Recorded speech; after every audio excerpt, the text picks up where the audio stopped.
আজকে করব এই বিচে কলার চচ্চড়ি। তা কীভাবে করি প্রথম থেকে দেখতে থাকুন। আর মশলার জন্য নিয়েছি একটু সর্ষে, জিরে, আদা, একটা টমেটো আর কটা কাঁচা লঙ্কা। একসঙ্গে মশলা কটা বেটে নেব। কড়াইতে একটু তেল দেবো, দিয়ে কালো জিরে ফোড়ন দেবো।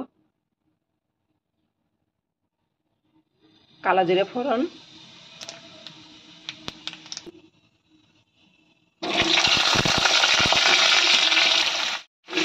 কলাগুলো সব দিয়ে দিয়েছি, ভালো করে ভেজে নেবো।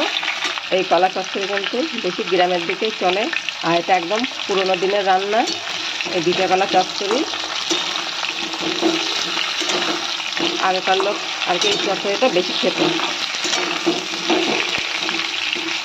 এখন এই বিচে কলার চচ্চড়িটা দেখুন অনেক বাড়িতে হয়ই না, ঝামেলার জন্য কেউ খেতেও চায় না, আর করেও না অনেক লোকে।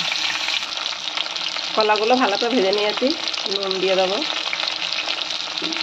একটু হলুদ দেবো,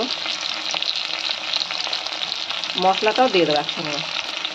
মশলাটা দিয়ে দেবো, একটা টমেটো কেটে নিয়েছি, একটা বড় সাইজের টমেটো কেটে নিয়েছি, দিয়ে দিলাম। একটু হালকা করে কষিয়ে নেব, কষিয়ে জল দিয়ে দেবো।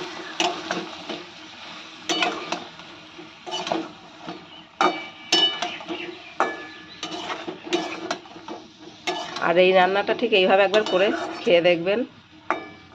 একদম সাধারণ রান্না, পুরোনো দিনের রান্না।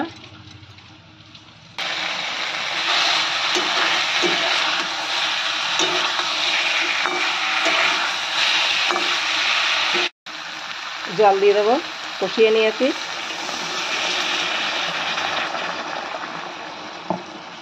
একটু চিনি দেবো, দিয়ে চাপা দিয়ে দেবো। 1 চামচ চিনি দিয়ে দেবো।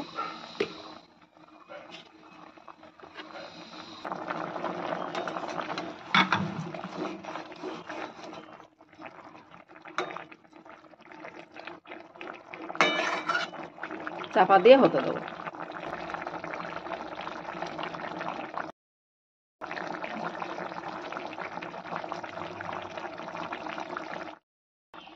হয়ে গেছে, এবার নামিয়ে দেবো।